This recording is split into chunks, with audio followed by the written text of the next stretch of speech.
are group. So my name is Jillian and I'm Kingsley. And I'm Simone. So today we are going to talk about Beijing. Okay, so the first one we're going to talk about is fandom, and actually I don't know what it means. And the second one we're going to talk about the food. And the third one we're going to talk about the culture and his history and like some traditional instrument. Anyway, let's go. Beijing is one of the most famous places in the world. And every year there are always so many people travel to there. But why? And here are the top 3 reasons why they always travel to there. Top 1 is experience their culture. And the next one is want to try their new food, or just for their idol. And next, I am going to talk about the celebrity fan culture. And there are so many companies that turn people to become idols, like YGY, and Yuehua. And there are famous companies in China. And here are some examples for idols, like Into One, TNT, Xiaozhan. But the stage isn't enough for them to perform in China. So many of them turn to become an actor or actress, such as Yu Shuxing or Yang Chaoyu. And there are also special shows like talent show. The first talent show was started by Korea, and after the show become a trend in the world, China started to follow. And here are famous talent shows. Sure. Introduction is about the delicious food in Beijing. For the most famous food in Beijing, Peking duck is the perfect balance of fat and sweet. It has golden, crispy skin with smooth and firm meat. Sugar-coated hogs are another awesome dessert. It is often seen in the night market. If you have a bite, you can taste the sugar coated with the sweet sour fruit together.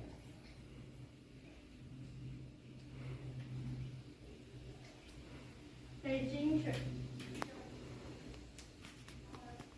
traditional yogurt is different from yogurt. It is a sweet sour taste dessert, but the sour taste is stronger. And fried books are a treat which most people were unwilling to have a try.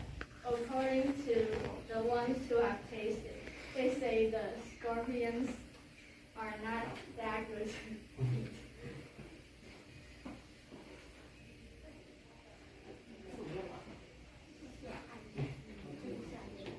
Okay, so we're going to talk about the history. So the first one is the Palace Museum. And it is a museum located in the Forbidden City in Beijing, China. And in 1987, the Forbidden City was inscribable on the UNESCO World Heritage List. And if you don't know what is UNESCO, please use the Google. Okay, so the next one. So as we talk about the Palace Museum, so now we're going to talk about the Forbidden City. Located in the center of Beijing, central axis is covered an area of, I don't know how to say it. Yes. Square meters and a construction area of about square meters, and making it the largest places type building in the world. So this is the picture like this, and this is the whole Forbidden City, and the museum is maybe like here or just a little pieces here. So if you really want to have a trip there, you need to have maybe more than 5 hours to play whole city. Okay, so this is the art in the museum. So maybe you will know like, oh my god, what is this? Yeah, 清明上河图. Yes, yes. Everyone will know it in university while going to in the Chinese your textbook. And this is maybe you will see in your history textbook, but what is its real name? I forgot it. Yeah. So now we're going to talk about the traditional instrument. The first one is the Chinese scissor, and in Chinese we call 古筝, as everyone will know it because it is the most popular one in our Chinese culture.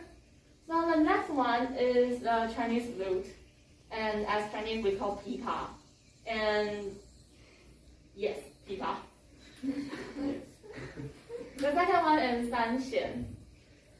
Yeah, it's tradition. It translates just called 三弦, and it really look like it not look like the guitar, but it look like the guitar, but you have to practice more than guitar.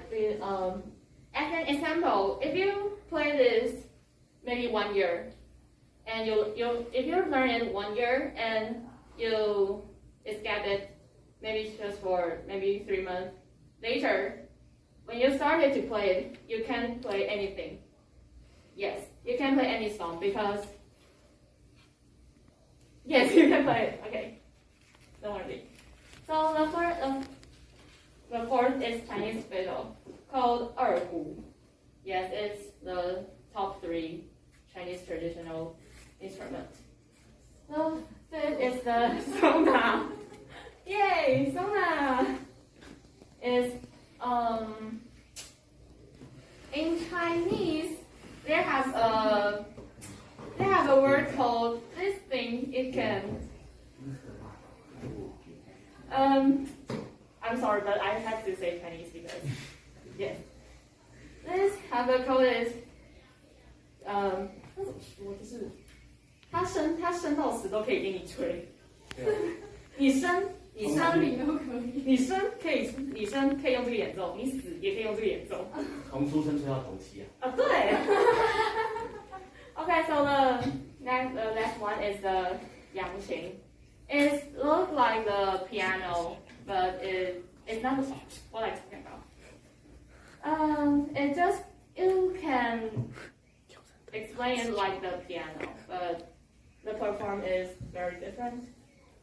Okay, so let's talk about the Beijing opera. Yeah. There are 4 main types of Beijing opera called 生旦净 and 丑.